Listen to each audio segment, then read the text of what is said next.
The first thing I saw was another neon orange citation flapping under my windshield wiper like a tiny surrender flag I hadn't agreed to wave.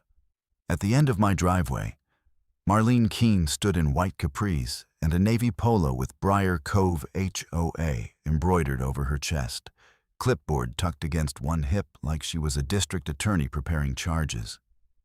She had that expression she always wore when she thought she was being professional. Lips pressed thin, chin tilted up just enough to look down on everybody at once. "Boat trailers are blight, Danielle," she announced, loud enough for the two women power walking past with matching poodles to hear. "I don't make the rules. I enforce standards." She absolutely made the rules, at least the way she used them. My trailer sat clean and covered, registration sticker current, lights working, safety chains looped, everything legal down to the tire pressure. It carried an 18-foot aluminum fishing skiff with 3 tiny chips in the paint and a live well I scrubbed after every trip. Nothing about it screamed blight, unless your definition of blight included something I personally don't like. I pulled the citation off my windshield and read it while Marlene watched me. Violation code number in bold. Fine amount bigger than last week. Corrective action required immediately. 72-hour rule, I said, holding up the paper. I moved it Friday night. It's Sunday morning. Marlene gave me a smile that never reached her eyes. Board discretion applies. We're addressing a pattern. A pattern. The pattern was that I worked Monday through Friday for a property insurance firm in town, left before 7, came home after 5:30, and used weekends to fish when I could afford gas and bait. Sometimes I parked the trailer in my driveway overnight while loading gear, checking batteries, or washing off lake muck before returning it to the storage lot I rented off Route 9. Sometimes I kept it for a second day, if weather shifted. I tracked the hours on my phone because Marlene had trained me to treat my own driveway like a timed parking zone at an airport. "I'll appeal it," I said. "You always do," she replied, still smiling. Then she turned and walked toward the cul-de-sac, pausing to jot something on her clipboard as if she were collecting field data for a federal report on declining civilization. "I'm Danielle Foster, 36, divorced 5 years, no kids. One old black lab named Boone, who sheds like it's his job and snores loud enough to wake me through closed doors. I bought my house in Briar Cove 2 years after my divorce with exactly one plan. Live smaller, spend less, stop feeling like every month was a cliff edge. It's a 3-bedroom ranch on a 1/4 acre in a lakeside subdivision where lawns get measured, holiday lights have seasonal windows, and board emails include phrases like maintaining community values, while everyone knows what that really means is whatever Marlene is irritated by this week. I did my homework before closing. Read every line of the CC and RS and rules packet the size of a phone book. I wasn't naive. HOAs can be useful when they keep a neighborhood from turning into a junkyard. I understood that. But I bought in because the documents were clear on one thing that mattered to me. Recreational trailers with current registration were allowed in driveways for up to 72 hours. That was the line, and I could live inside lines. Briar Cove looked perfect on paper for someone like me. Wide driveway, low traffic, 10 minutes to the public lake launch if lights were green. Mortgage barely manageable, but manageable. The kind of middle-class fragile where nothing can go wrong for too long. No job loss, no major roof repair, no legal mess. I could pay my bills if I stayed disciplined. I could put a little in savings. I could keep the boat my dad had helped me buy before he passed. The one thing I owned that made weekends feel like mine again. And every Monday lately, there was another orange ticket. Not always Monday, actually. Sometimes Thursday. Sometimes Saturday at dawn. Marlene kept it inconsistent, like she wanted me off balance. She cited me at 71 hours one week, 49 the next. and once at what her timestamp said was 76 hours, even though my own photos showed the trailer gone for 12 of those hours. When I pointed out the mismatch, the management company sent a template response. Your appeal has been received and will be reviewed in executive session. Then silence. Then invoice. By July, the citations were stacked in a folder on my kitchen counter under a coffee mug. Boone had learned the sound of my annoyed sigh when I opened the mailbox and found another warning letter with legal language bolded for drama. I started sleeping badly. I'd wake up at 3:10 a.m. and check the front camera app to make sure the trailer was where I remembered leaving it, then recalculate hours in my head like I was cramming for a test. Marlene liked to do walkthroughs on Sunday mornings. You could hear her before you saw her. Hard-soled sandals on pavement, clipboard tapping against her ring. She'd stop at my lot every single time. If neighbors were out watering flower beds, she'd chat loudly about standards and fairness and how one exception always becomes 10. The message landed where she wanted it. Danielle is the exception. Danielle is the problem. I kept telling myself it was just noise. Keep records. Stay polite. Use process. That's what sensible adults do when someone in authority goes petty. Then she escalated from petty to dangerous. It was a Wednesday, 93 degrees by noon, so humid my glasses fogged walking from the office parking lot. I came home tired and sticky, briefcase in one hand, grocery bag in the other, and found a thick envelope taped dead center on my front door, where anyone passing could read the heading in all caps. Final enforcement notice. There were 2 smaller copies folded under stones on the porch rail. I thought maybe one was mine and one was for the management company until I saw the labels. Courtesy copy. Adjacent owner with my neighbor's addresses, handwritten in blue ink. My cheeks burned before I even opened the packet. Inside were 12 weeks of compounding violations, each with a fine amount, late fees, and an administrative processing charge that looked invented. Total due was more than my monthly car payment. A paragraph halfway down stated I had 10 days to cure and pay, or the HOA would initiate towing authorization, legal action, and a lien recommendation to the board. A lien recommendation. I read that line 3 times because my brain refused to process it. A lien over driveway parking interpretation, over a trailer explicitly addressed in the governing documents. Over numbers, they kept changing. I called the management company immediately and got voicemail. Called again and reached a receptionist who sounded 19 and terrified of saying the wrong thing. She read from a script. Submit all questions in writing to compliance. I asked who approved sending notice copies to my neighbors. She put me on hold, came back and said, Transparency protocol under board directive. Then she hung up before I could ask what protocol.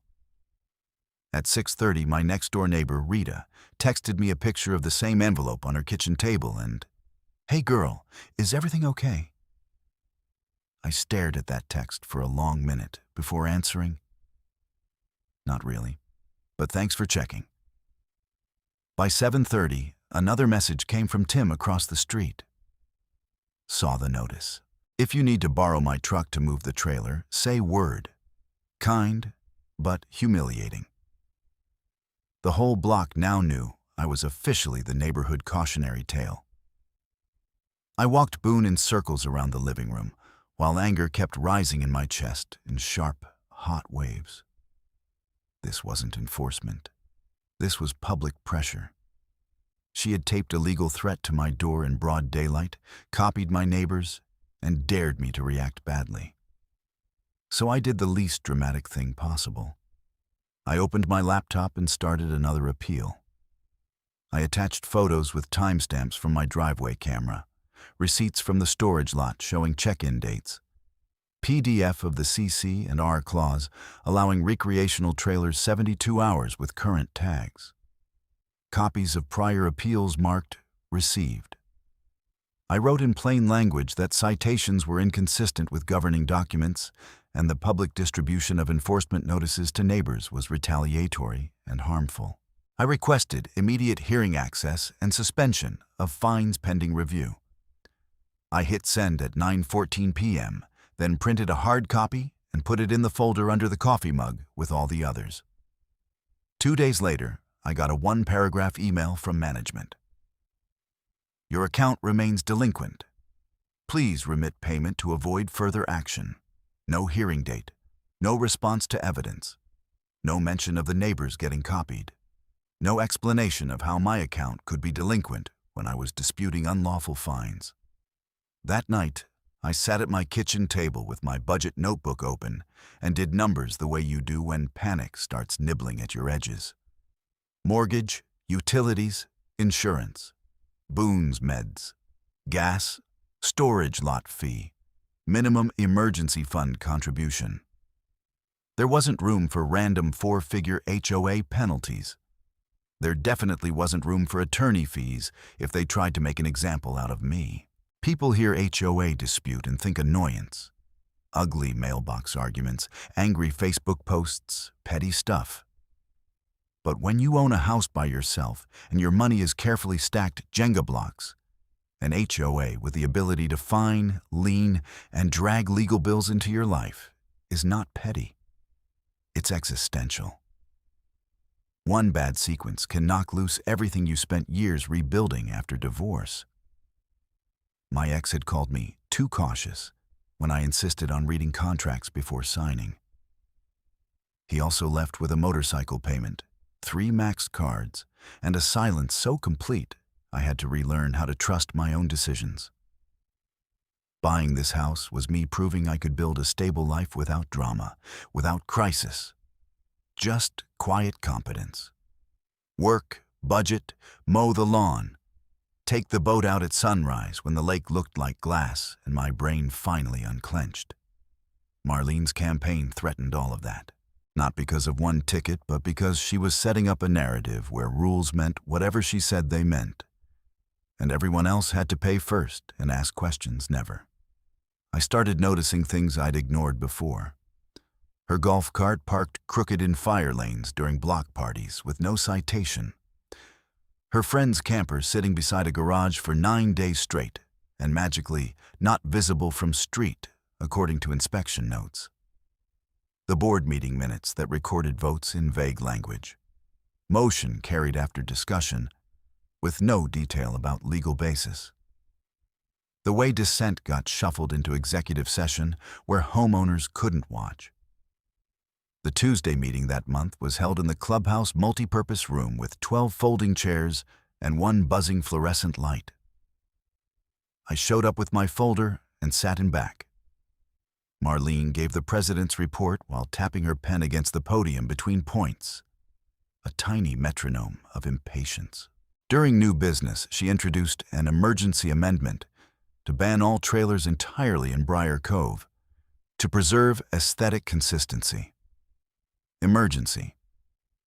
For trailers that had been explicitly permitted since the subdivision was built. I raised my hand. What's the quorum count? Her eyes flicked to me like a blade. We have sufficient attendance to conduct board business. That's not what I asked. The secretary whispered to the treasurer. Papers shuffled. And eventually someone muttered that homeowner quorum for covenant amendments had not been reached. Marlene moved on as if no one heard it and told residents the board would continue enforcement under discretionary authority in the meantime. After the meeting, she cornered me near the coffee urn. You could make this easier, she said, lowering her voice to faux concerned. If keeping a boat is this complicated, maybe it's not the right fit for this community. I laughed once, because if I didn't, I might have said something expensive. The documents say it is the right fit. She sighed, almost pitying. Sometimes cooperation matters more than technicalities. You should consider selling it. Selling it. like she was offering me wise life coaching instead of trying to bulldoze me out of a legal right. I drove home shaking. Not from fear exactly, more from that specific fury of being told to surrender something meaningful so a bully can call it compromise. The boat wasn't just a hobby line item. It was my father teaching me knots on a dock at 6 years old. It was the first place I felt calm after my divorce. It was one of the few pieces of my life that had survived the years when everything else got split, sold, or started over. At home, Boone trotted to the door with his rope toy like every night was ordinary and solvable. I fed him, microwaved leftovers, and spread every HOA paper across the dining table until it looked like I was prepping trial exhibits. Citation dates, rule numbers, appeal emails, bylaw sections with sticky notes. I drew lines between contradictory claims and highlighted language that kept repeating, board discretion, pattern violation, immediate compliance. The words were doing heavy lifting for a process with no spine. Around midnight, I stood at the front window looking at my driveway. Empty now because I'd moved the trailer back to storage before sunset just to avoid another ambush. The street was quiet. Sprinklers clicked on down the block. Somewhere, a TV laugh track leaked through an open window. This was supposed to be a simple life. Pay bills, keep house, fish on weekends, don't bother anyone. Instead, I was one certified letter away from an HOA lien recommendation over rules they bent like wire. I realized then that trying to be agreeable wasn't protecting me. It was feeding the machine. Every calm appeal went into a black hole because the point wasn't compliance. The point was control. If I wanted my home, my finances, and my name back from Marlene's rumor mill, I couldn't keep reacting citation by citation while she rewrote the field. I needed facts she couldn't smile away. I turned from the window, pulled my laptop back open, and made a new list at the top of a blank page. County records, permits, plat map, enforcement authority, open meeting requirements. If Briar Cove was going to treat my driveway like a courtroom, I was done coming unprepared. I started with the easiest item on the list because it was 12:37 a.m., and anger is only useful if you give it a job. County records. I pulled up the county property appraiser site, typed my address, then Marlene's, then 3 random homes for comparison. Lot lines, setbacks, parcel IDs. Nothing dramatic yet, but I screenshotted everything and created folders on my desktop labeled HOA_citations, CCRs, county, timeline. I opened a spreadsheet and entered every citation date. Stated violation code, timestamp, and the number of hours the trailer had actually been in my driveway based on my camera log and storage receipts. By 1:19 a.m., a pattern I could prove was staring back at me. Code numbers changing week to week, fee amounts that didn't match the schedule in the rules packet, and 3 citations issued on days when the trailer was physically not there. Not arguably there. Not partially visible. Gone. I should have gone to bed. Instead, I drafted 2 emails. One to management requesting, in writing, copies of enforcement authority delegated to the HOA president, hearing procedures, quorum requirements for rule amendments, and the official fine schedule currently in effect. I emailed it that night and mailed the certified copy first thing in the morning.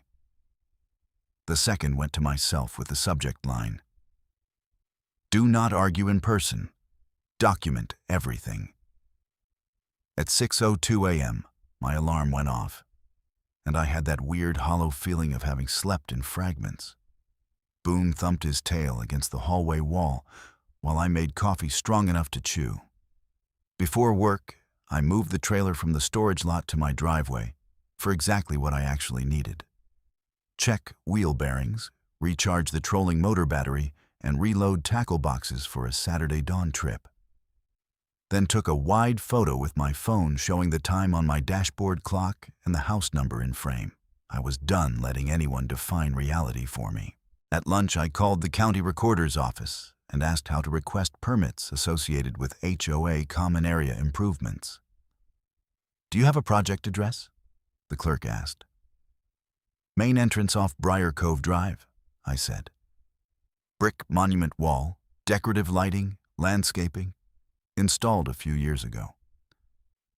She said she could search by parcel and right-of-way references if I came in or submitted online. I wrote down every instruction she gave me like she was dictating exam answers. By the time I got home, there was another envelope wedged in my door. Not a citation this time. Better, a courtesy reminder that my delinquent account could be referred for legal collection, and legal collection fees would be my responsibility as permitted by governing documents. No one had answered my evidence. They just kept stacking threats. I fed Boone, changed clothes, and headed to Rita's porch because she'd texted, "You home? Need to vent about lawn committee nonsense." Her husband, Luis, was grilling chicken skewers. Tim from across the street leaned on the railing with a beer. Normal neighborhood evening, cicadas screaming, kids biking circles in the cul-de-sac. Rita lowered her voice. "Marlene told Deirdre you've had multiple legal notices and the board is trying to be compassionate." I laughed in disbelief. "Compassionate?" She said, "You're refusing to cooperate." I took a breath through my nose and forced my shoulders down. "I'm refusing to pay fake fines." Tim squinted toward my driveway. "Didn't she cite that camper on Willow Court last summer? Guy fought it and won. Do you know his name? Evan? Evan Price, maybe. He moved." Rita tapped her phone. "I still have his wife's number." 15 minutes later, I had screenshots from Evan's old neighborhood post about inconsistent code application and executive session denials. Same phrases, same script. He'd eventually settled by paying half without admission. Marlene had posted afterward that the board achieved compliance. She had done this before, not just to me. That night, I added a new column to my spreadsheet. Prior similar enforcement. Management replied to my document request 2 days later with a PDF packet that looked official until you read it carefully. Half the pages were outdated policies superseded by newer revisions. The fine schedule had 3 versions with different dollar amounts and no effective dates. The Delegation of Authority section was a 1-page board resolution granting the president power to issue courtesy notices, not binding fines, between meetings. Courtesy notices. Marlene had been issuing financial penalties and final enforcement letters under authority she didn't have. I printed the resolution, highlighted the key sentence, and clipped it to the front of my folder like a talisman.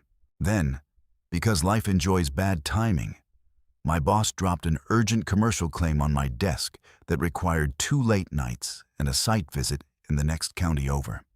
While I was gone Thursday, Marlene apparently did another inspection. When I got home, a yellow sticker was on the trailer jack. Tow warning, 48 hours. No citation number, no signature. Just a sticker with management's logo. I stood in my driveway holding that thing and felt my pulse in my teeth. I called the number printed on it and got transferred 3 times before someone in compliance said, "If an account is delinquent, towing can be authorized by the board."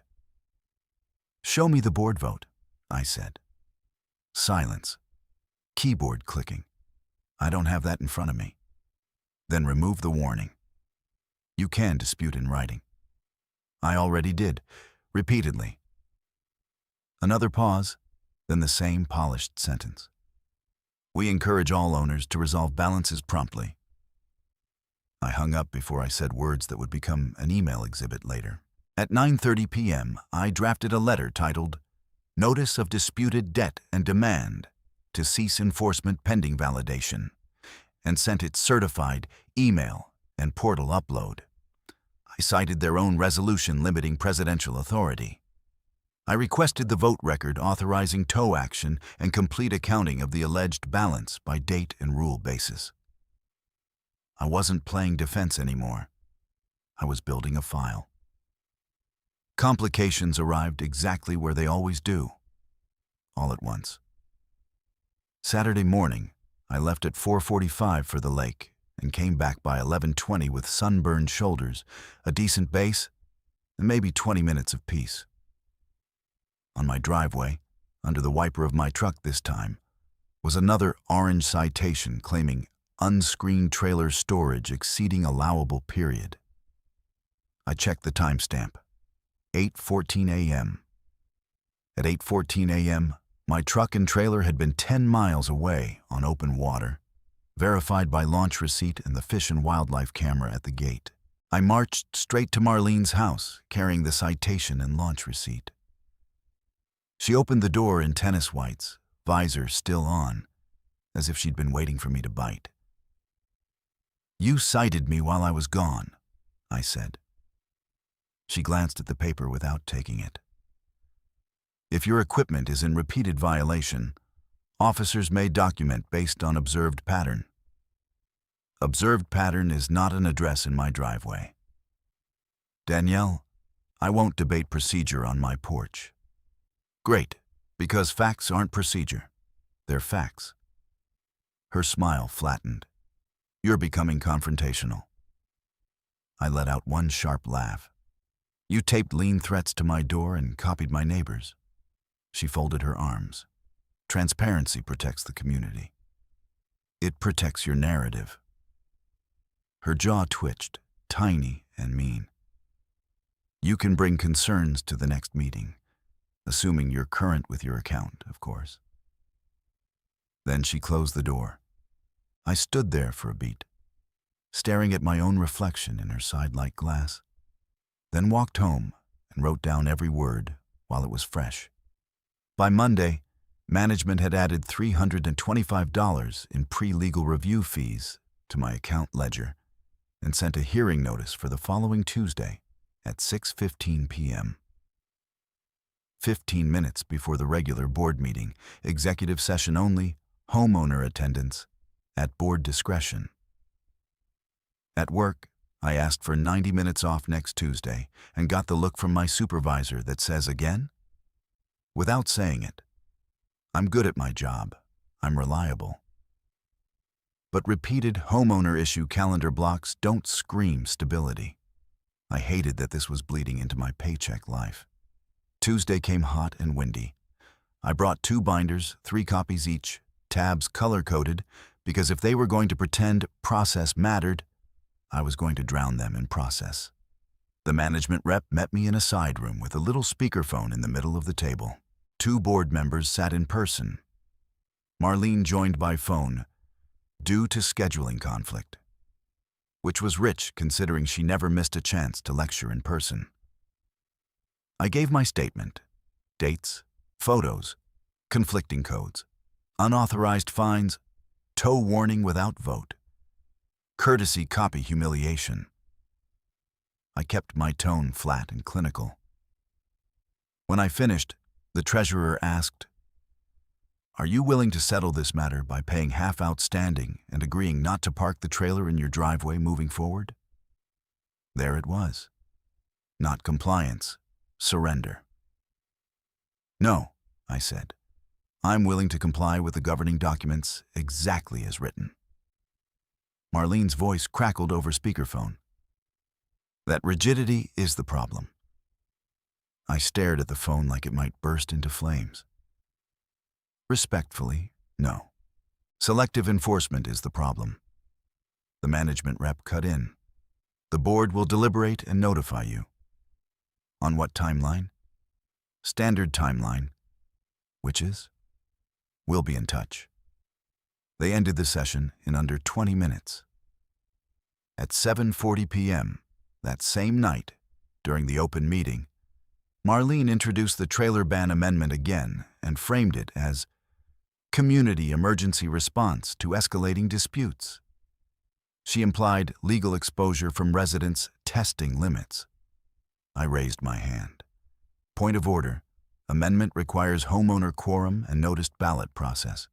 Are you moving to vote tonight? She gripped the gavel. Open forum is not cross-examination. Then answer yes or no. No answer. She moved to landscaping updates. People in the room started whispering. Tim caught my eye and shook his head slowly. Rita was already recording on her phone. I went home with a splitting headache and a new email in my inbox from management timestamped 9:13 p.m. Following hearing, board confirms violations. Account due in full. Continued non-payment may result in lien recommendation. No findings. No evidence review. No rule basis. Just board confirms. I sat on my kitchen floor with Boone's warm head on my knee and let the panic hit fully for about 90 seconds. The mortgage fear, job fear, shame fear, all of it. Then stood up and moved it into action. If their process was theater, I needed a venue they didn't control.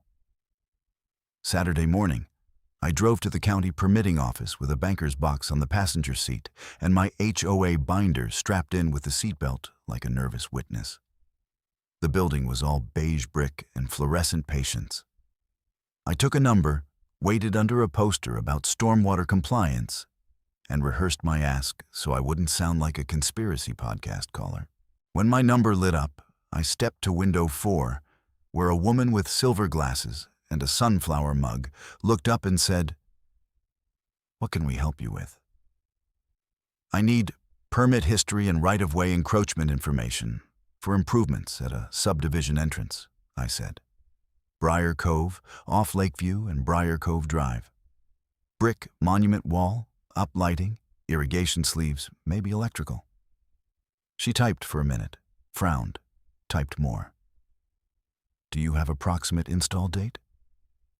4 years ago, maybe 5. HOA project. She opened a GIS layer on her monitor and turned it slightly so I could see. Colored lines, parcel outlines, right-of-way hatch marks. She zoomed into the entrance. "There's a common area parcel here," she said, pointing.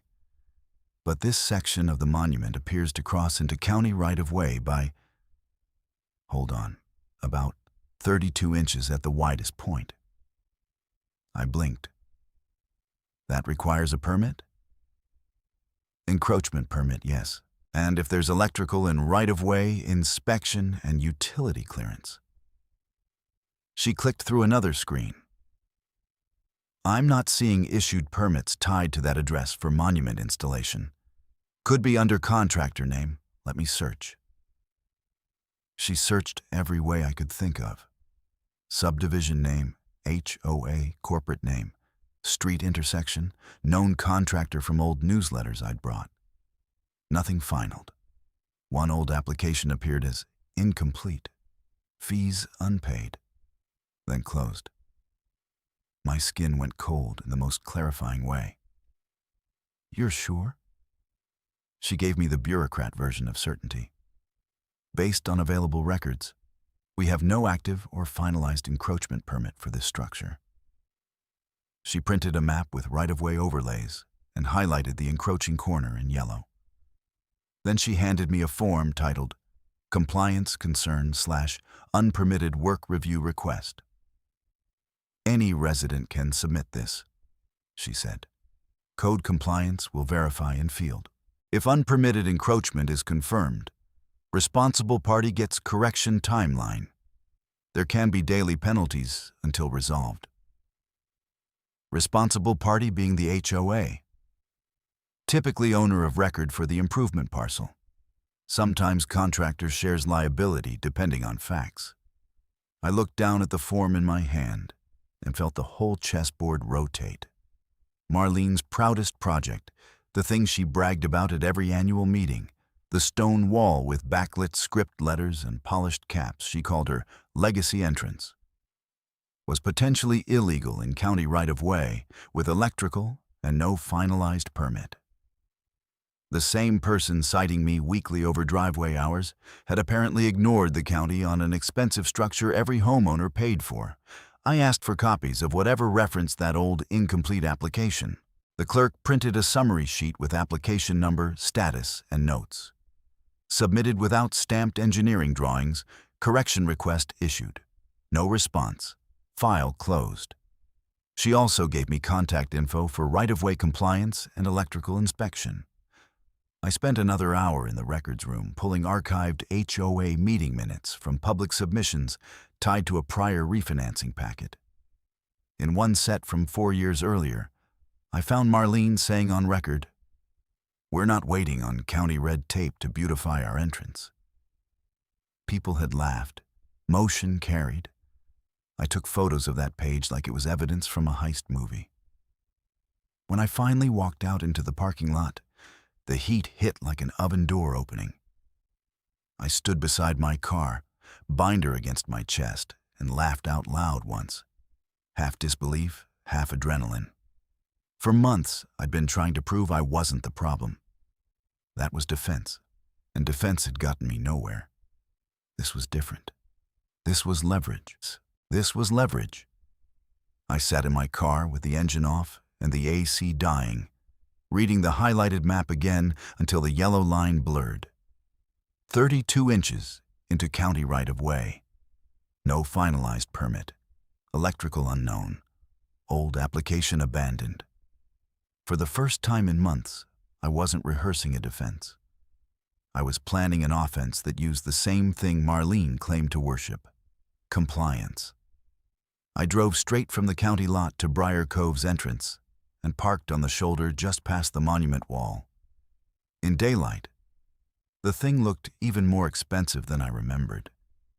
Stacked brick, polished capstones, copper uplights tucked into mulch beds, little spray heads for irrigation angled like sniper scopes. I held the county overlay against my windshield and lined up landmarks. The corner was exactly where the clerk said it was, over the line. I took photos from 4 angles, then one slow video narrating date, time, and visible features. By the 3rd minute, a white SUV braked hard behind me. Marlene stepped out with sunglasses and that clipped, controlled posture she used when she wanted witnesses to see leadership. "Why are you filming common property?" she asked. "Documenting," I said. "With whose authorization?" I almost laughed. County's, technically. Her mouth tightened. "You're creating a disturbance." "On a public right-of-way?" She ignored that. "Any harassment of board members or HOA assets will be addressed legally." I kept my phone steady and made sure she was on video when I said, "Noted." She spun on her heel and drove off. By Sunday evening, the legal addressing had begun. A certified letter hit my mailbox from the HOA attorney: cease and desist, defamatory conduct / interference with association operations. It accused me of targeted intimidation, warned of civil action if I made false public allegations, and informed me the board had scheduled an expedited compliance hearing in 48 hours to consider lien recommendation due to my ongoing delinquency and hostile behavior. They also added $1,240 in attorney charges to my account. I read it twice at the kitchen counter while Boone whined at his dinner bowl. Then I fed him, washed my hands, and read it again with a highlighter. Every paragraph was pressure. Nothing answered the underlying dispute. At 8:07 p.m., a community email blast landed from Marlene titled "Protecting Briar Cove Standards." No names, but plenty of dog whistles. One owner's escalating conduct, misinformation campaigns, board committed to decisive action. She ended with, "Your leadership will not be bullied away from preserving property values." My phone lit up with texts immediately. "Rita, is this about you?" "Tim, you okay? Unknown number. Maybe follow rules and this stops." That was the real danger, not just fines. Narrative. If she convinced enough people I was unstable and non-compliant, everything else became easier. Lien votes, legal fees, isolation. I could win facts and still lose my footing. Monday at 8:31 a.m., from my office parking lot before clock-in, I filed the county compliance complaint anyway. I uploaded the GIS overlay, photos, old meeting minute quote, not waiting on county red tape, and the incomplete application summary. I triple-checked every attachment, then clicked Submit. A confirmation screen gave me a tracking ID and said an intake inspector would review within 5 business days. 5 days felt like 5 years. By noon, management had posted a new violation on my portal. Unauthorized surveillance/interference with common area operations. $250. By 3, another message. My gate fob for the neighborhood boat ramp access lot was suspended pending account resolution, not my public lake access. The neighborhood storage cut-through I paid dues for. Petty and surgical. At 5:42 p.m., I received agenda items for Tuesday's expedited hearing. Item 3. Recommendation for lien filing and towing authorization for continued recreational vehicle non-compliance and nuisance conduct. If they succeeded, they could cloud my title, stack legal costs, and freeze me into paying just to breathe. Home, credit, savings, everything fragile could crack at once. I went to bed with my phone on the nightstand, fully dressed except for shoes, like I was waiting for weather sirens. Tuesday gave me my first real loss. I came home at 6:18 p.m. and thought I'd turned onto the wrong street. My driveway looked too wide, too empty. Then I saw the scrape marks near the curb and a broken plastic lens shard by the mailbox. The trailer was gone. For one frozen second, I thought theft. Then I saw the fluorescent tag zip-tied to my front doorknob. Removed per HOA enforcement authorization with a tow company number. My chest went hollow. I called the non-emergency police line first because my hands were shaking too badly to trust what I was reading. The dispatcher checked the plate and said, "It was a civil tow, ma'am. Authorized by Property Association representative." Authorized while I had an active dispute and no board vote record shown to me. I called the tow yard. A bored male voice gave me the total. $685 tow and intake, $95 per day storage, cash or certified funds. Release required HOA clearance code. "Can I inspect for damage?" I asked. "After payment. I need my property before it racks up fees." "Then talk to your HOA." I drove there anyway. 20 minutes of industrial strip roads and neon signs, because doing nothing felt like drowning. Through chain link and floodlights, I could see my boat and trailer parked nose in between a junked camper and a landscaping truck. The winch strap was twisted. One guidepost looked bent. I couldn't get closer than the fence. I stood there gripping chain link so hard it imprinted my palms and cried in angry, silent bursts I couldn't stop. Not because it was just metal and wheels, but because it was my one thing. My father's not lessons, my post-divorce mornings, my little proof that life could still hold joy. Now it was in an impound lot accruing daily rent while Marlene billed me for the privilege. The next morning I paid $450 for a consultation with a real estate attorney in town, draining the emergency fund I'd built dollar by dollar for years. She was competent and blunt. "You likely have claims," she said, flipping through my binder.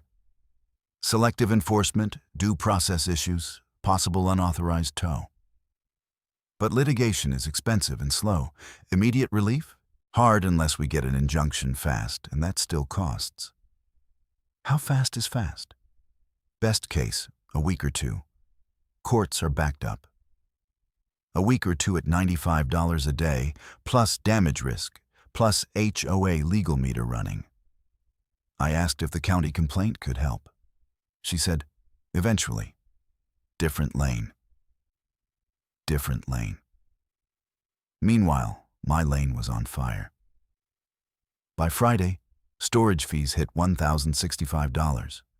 My attorney sent a demand letter for release and preservation of evidence. HOA counsel replied that release would occur only after full cure of account delinquency and acknowledgement of covenant compliance. Pay us. Admit fault. Then maybe get your property back. At work, I missed a client callback while on hold with the tow yard and got called into my supervisor's office. "Danielle, I know you're dealing with personal issues," he said carefully, "but this is the third service lapse this month. I need reliability." He wasn't cruel. That almost made it worse. I nodded and promised it wouldn't happen again while thinking, if this keeps going, I lose more than a trailer. That night, I sat on my living room floor with Boone and opened my budget notebook to a page I hadn't touched since closing. Contingency plans. Sell boat. Cancel storage lot. Pause retirement contribution. Borrow from 401k. The words looked like betrayal in my own handwriting. For the first time, I thought Marlene might actually win. Not by proving she was right, but by making resistance too expensive to survive. Tim knocked at 9:12 p.m. with a paper bag from the diner and 2 containers of chicken noodle soup. "You ate?" he asked when I opened the door. I shook my head. He set the bag on my counter, glanced at the spreadsheet and legal papers spread across it, and said, "I can stay or go, whichever helps." "Stay," I said too quickly. We ate mostly in silence. Boone stretched across Tim's boots like he'd made a decision for both of us. After a while, Tim said, "I called my cousin. He's a mechanic. If you get the trailer released, he'll inspect damage for free." I stared at my spoon. "Thank you." He nodded once and left around 10. At 10:47, my phone buzzed with a text from him. "You're not crazy. This is wrong. I read it 3 times before sleeping." Tim, he sat on his back steps in the dark, elbows on knees, phone face down beside him, so he wouldn't text Danielle anything stupid and overwhelming. Across the street, her porch light was still on. He could see movement through the front window, her shadow crossing, stopping, crossing again, the same pacing he remembered from another house, another woman, another year when paper envelopes could wreck a whole month. He hated how familiar panic looked. After his divorce, he'd spent 18 months pretending he was fine while collection letters stacked in a kitchen drawer. "Temporary," he kept saying. "I'll catch up." Then one missed payment became 3. Attorney notices came in certified envelopes, and he learned what it feels like to be afraid of your own mailbox. His ex had wanted out for 100 reasons, not just money, but debt sharpened every argument until love had nowhere to stand. He still heard her voice sometimes. You never fight for anything until it's already gone. He told himself that wasn't fair. He had fought. Just late, always late. Watching Danielle get ground down by Marlene's campaign lit up the same old shame under his ribs, the memory of standing still when action might have mattered. He'd watched bored nonsense for years, rolled his eyes, grumbled to neighbors, stayed out of it because peace was easier. Now peace looked like complicity with better landscaping. He cared about Danielle, more than neighborly. He liked the way she laughed from her whole chest when Boone stole her gardening glove. The way she read documents before she signed anything. The way she refused to perform helplessness even when she was scared. And she was scared now, whether she'd admit it or not. He was scared too, of stepping in and making it harder for her, of becoming one more man with advice and no real help, of wanting something tender in the middle of a legal war and feeling selfish for it. He picked up his phone, opened a new note, and typed what he couldn't yet say out loud. I know what it is to feel outnumbered by paperwork. I know what it costs when people with power decide you're the example. I should have spoken sooner. I won't be late this time. He didn't send it, not then. Instead, he texted Rita and Luis, then two other neighbors he trusted, and asked if they'd come to Tuesday's meeting and record everything. No speeches, just bodies in chairs and cameras on. It wasn't heroic, but it was on time. Monday morning, the county portal updated. Case accepted. Field verification scheduled. At 2:16 p.m., I got a call from right-of-way compliance. Ms. Foster, Inspector Hale. We conducted preliminary site verification this morning. We observed monument encroachment within county right-of-way and unpermitted electrical appurtenances pending utility confirmation. Formal notice will be issued to responsible party. I gripped my desk edge. Do you have a case number? He read it twice while I wrote it in Sharpie on the inside cover of my binder. By 3:02 p.m., Marlene somehow knew. An emergency HOA email hit every homeowner. Special session tonight. Legal strategy regarding external complaint. Agenda included authorizing additional counsel, approving litigation response to malicious filings, and moving forward with lien actions against delinquent owners. At 3:20 p.m., a process server came to my office lobby with an envelope from HOA counsel. Notice that any public repetition of unverified allegations could result in personal defamation suit. At 4:11 p.m., management posted another update.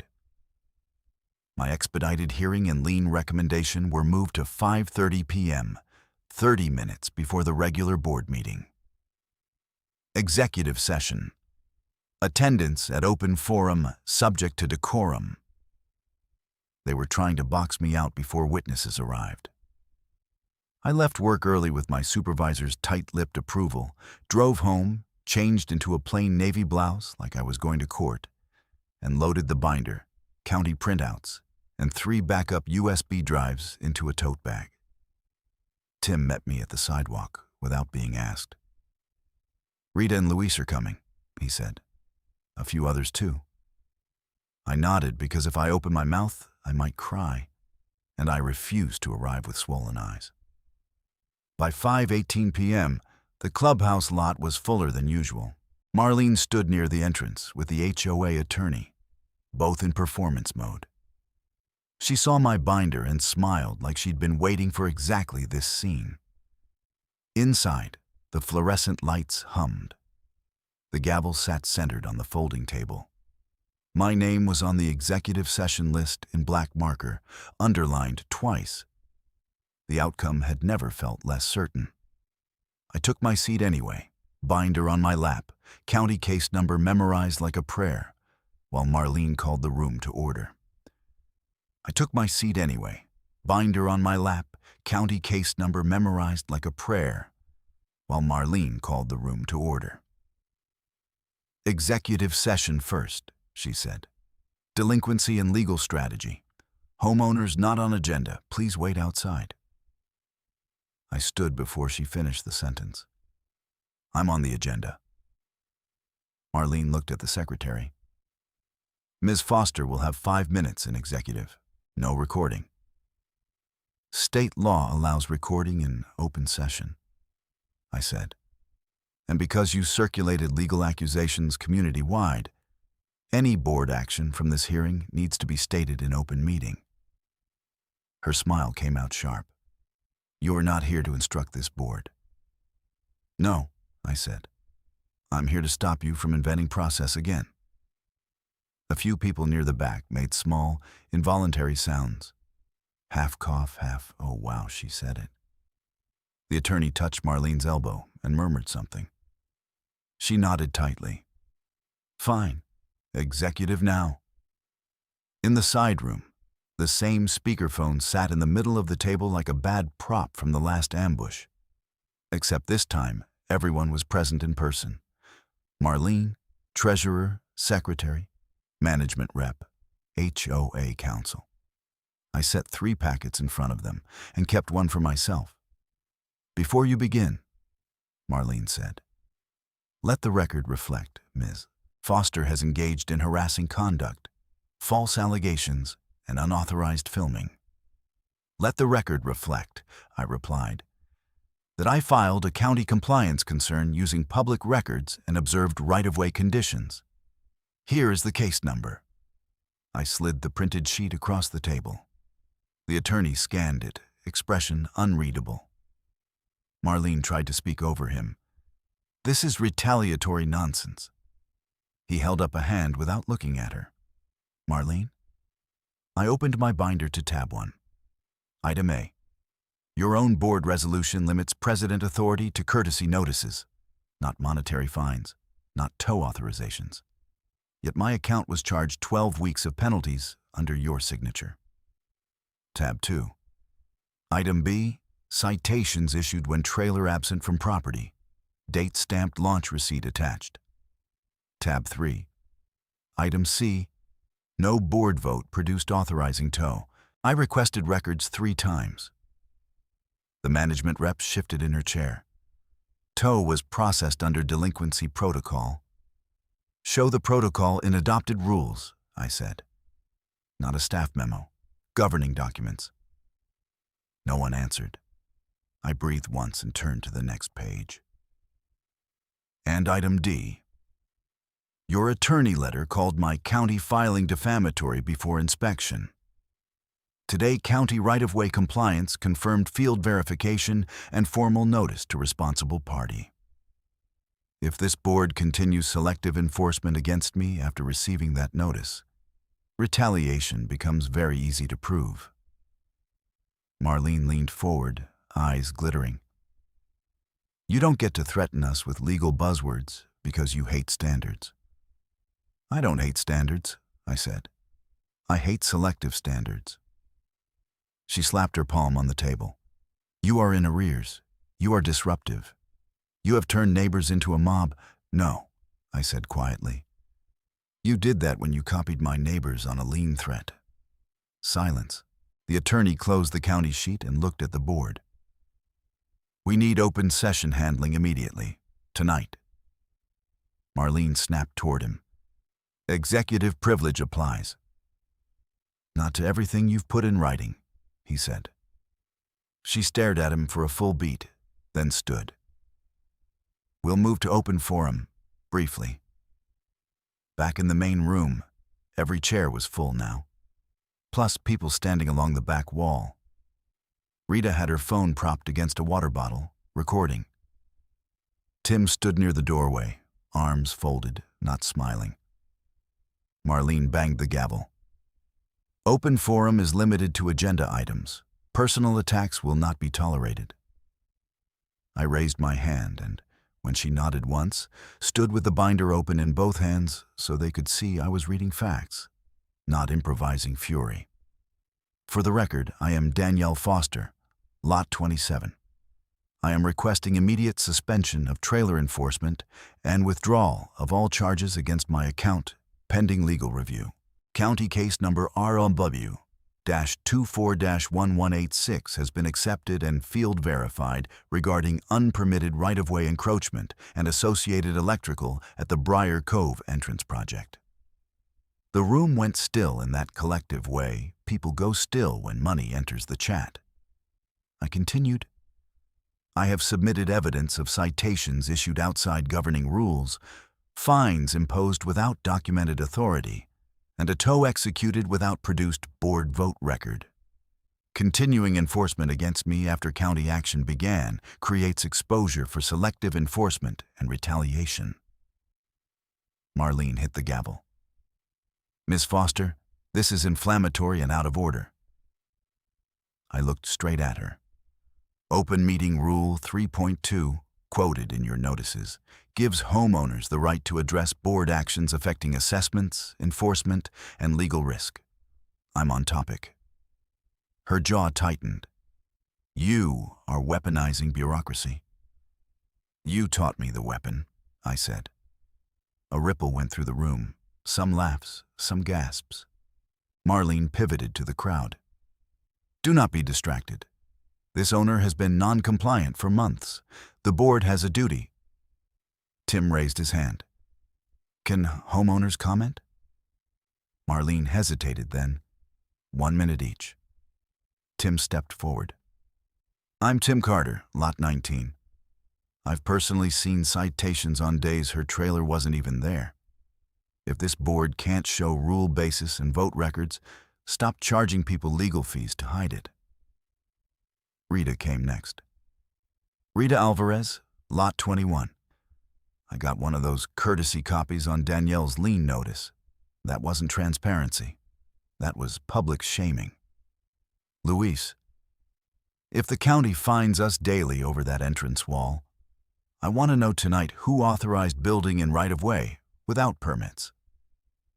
Then Deirdre, who I'd assumed was firmly Team Marlene, stood slowly from the second row. I voted for this board to protect us, not expose us. I'd like an independent review. Marlene's face changed. Not collapse, calculation. The board will not conduct legal debate in a mob setting. I move to adjourn and continue enforcement per council. The treasurer looked at the attorney. The attorney did not look back at Marlene. Instead, he said, clear and public. Council advises immediate pause on disputed trailer enforcement and immediate audit of citation basis.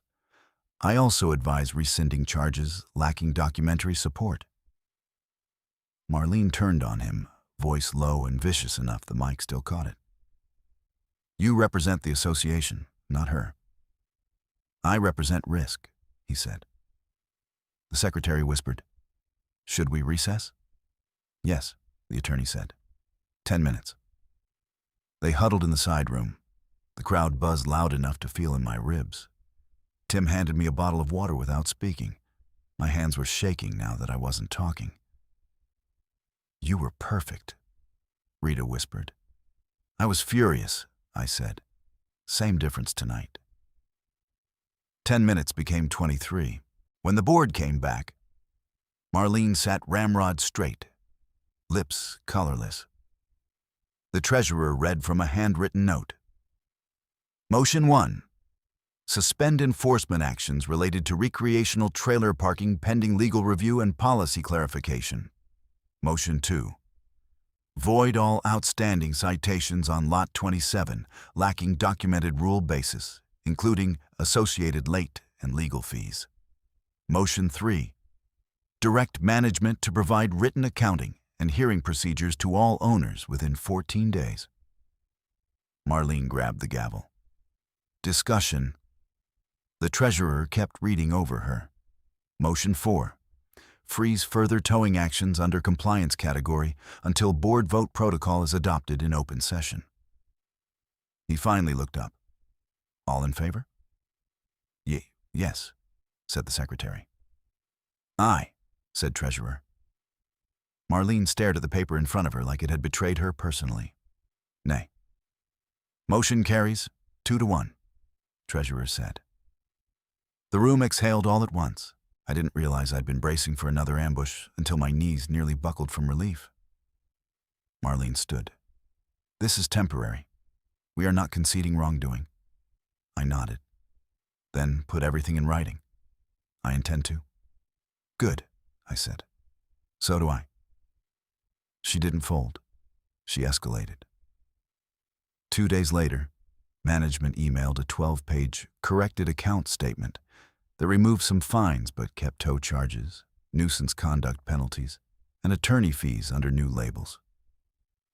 Marlene sent a follow-up community blast claiming the board's vote had been procedural housekeeping and warning that certain owners remain under active legal review. My phone started buzzing again with mixed messages. Support, suspicion, gossip. She was rebuilding the narrative in real time.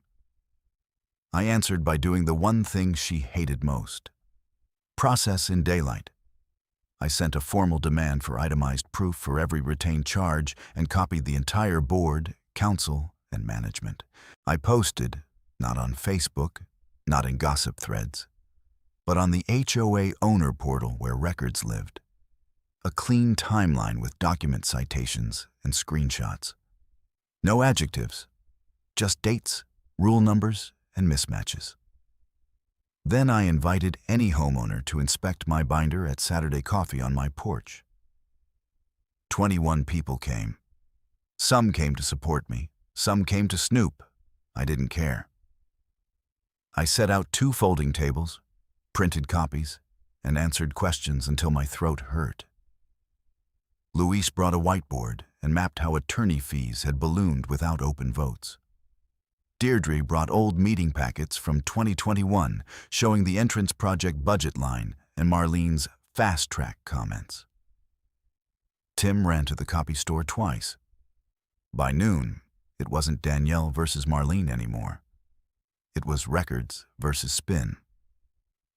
That Monday, County Right-of-Way posted the formal correction order to the HOA's registered address and hand-delivered a copy to the clubhouse. I got mine by email because I was listed complainant. The language was blunt. Unpermitted encroachment confirmed. Electrical components in right-of-way lacking approved inspection. Responsible party must submit engineered retroactive application within 30 days or remove and relocate structures. Daily civil penalties may accrue for non-compliance. At Tuesday's board meeting, Marlene tried to take control with offense. "We are victims of a malicious complaint," she said into the mic. "I move the association indemnify the president against personal harassment and authorize immediate special assessment for legal defense." I was ready. I stood with 3 documents already tabbed. "Point of order," I said. "You can't levy a special assessment for personal indemnification without homeowner vote and notice period. Also, county's order is to the association for unpermitted construction, not to complainant behavior." Marlene ignored me and turned to the room. "If we cave to this, every disgruntled owner will weaponize agencies." Deirdre stood from row 2.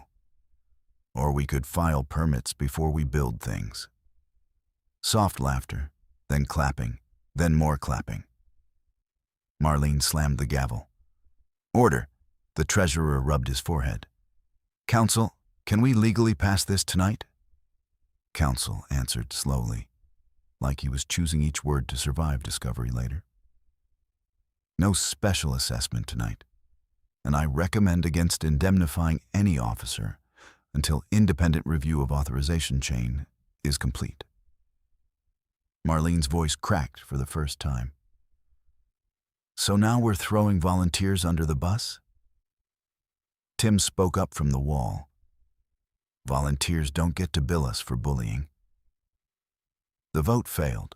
Marlene demanded it be entered as board intimidation by hostile audience. The secretary, to her credit, wrote exactly what happened instead. Next came the annual meeting, the one she'd usually controlled with proxies and apathy. This time the clubhouse overflowed into the parking lot. People brought lawn chairs. Someone set up a speaker so those outside could hear nominations. Marlene arrived in a red blazer and campaign smile, carrying a stack of proxy forms. I arrived with my own stack. Not campaign promises, just signatures requesting 3 governance reforms. Compliance Committee, independent review for enforcement over $100, and standardized notice procedures no single officer could alter. When nominations opened, Deirdre nominated me for board. I declined. I wanted distance from day-to-day power. Then she nominated Luis. Rita nominated Tim. A retired accountant named Nora was nominated from the back row. Marlene took the mic. "I have served this community tirelessly. Mistakes may have been made in administrative handling, but I have always acted to protect values." From outside, someone called, "Whose values?" Voting took 32 minutes. Counting took 17, with 2 volunteers from each slate watching. The results were read aloud by the management rep, voice shaking. President's seat, Marlene Keene, 61 votes. Luis Alvarez, 143 votes. The room erupted, not cruelly, just loudly with relief. Other seats fell similarly. Marlene lost control of the board in one night. She stood at the front as people hugged and applauded around her, then spoke into the dead mic anyway. You'll regret this when standards collapse. Nora, brand new and 70 if she was a day, answered from her chair. Standards aren't the issue. Selective enforcement is. Marlene set the mic down too hard, papers sliding, and walked out through the side door without looking at anyone. I watched her go and felt, not triumph exactly, more like pressure leaving a sealed room. Earned, but expensive. The immediate cleanup was messier than the vote. First, my trailer. With the board transition in motion, I still needed a release code from management to get it out of impound. At 8:10 a.m., the morning after the election, I was in the new interim president's kitchen, Luis in slippers, Rita making coffee, me with a draft letter already printed. We need this signed now, I said. Storage fees keep ticking. Luis read it, glanced up. You're asking full release, charges disputed, damage inspection preserved. Yes.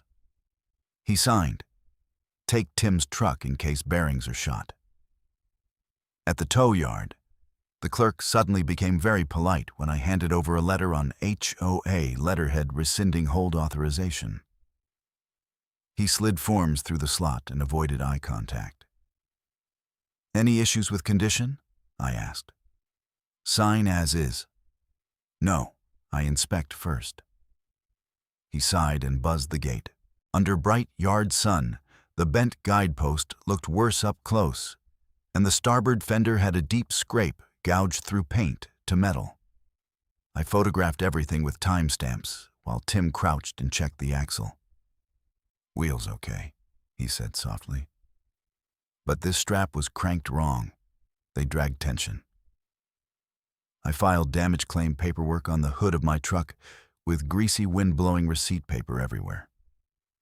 Not glamorous, but mine again. When we pulled into my driveway, Boone barked like we'd returned from war.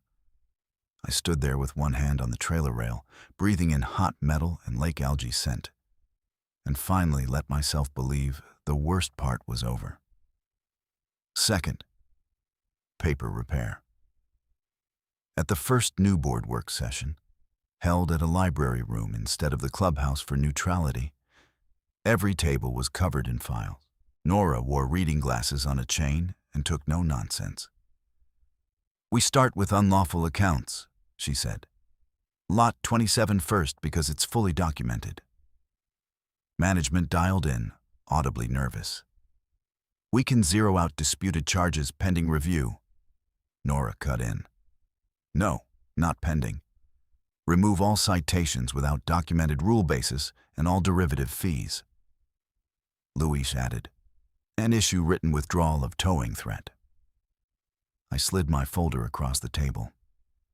Please include confirmation that recreational trailers remain allowed under 72-hour rule unless and until properly amended.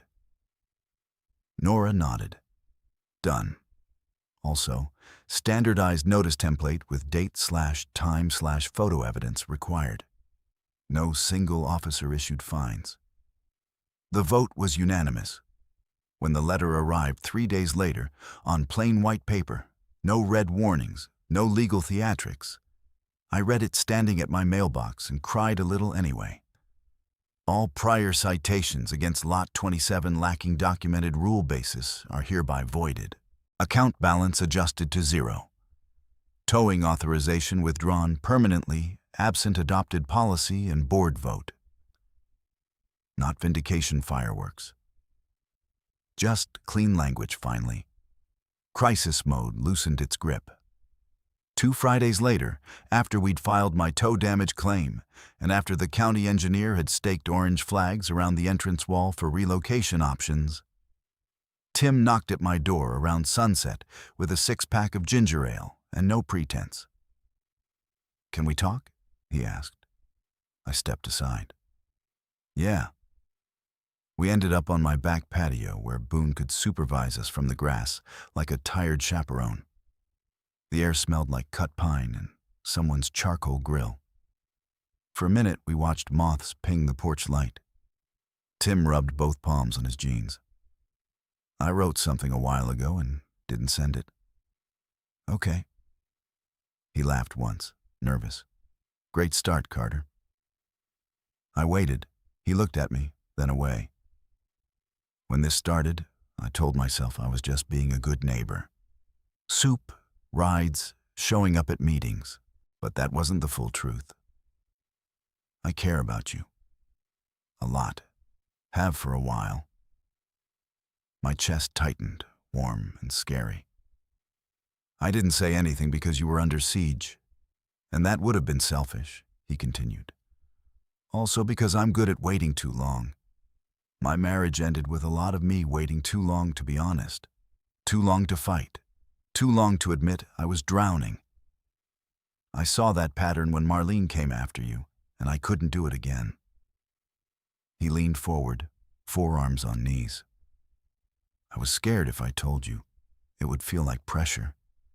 Or like I was helping because I wanted points. I wasn't. I mean, yes, I wanted points," he said, then grimaced. Bad phrasing. I wanted you safe, whether or not you ever looked at me that way." I let out a shaky breath I hadn't realized I was holding. "Tim." He met my eyes. "I'm not asking for a big answer tonight. I just can't keep pretending I'm neutral. I'm not." I stared at the condensation running down my bottle and then said the truth before caution could sand it down. "I noticed," I said. His mouth twitched. "Yeah?" "Yeah. And I was scared too." "Of me?"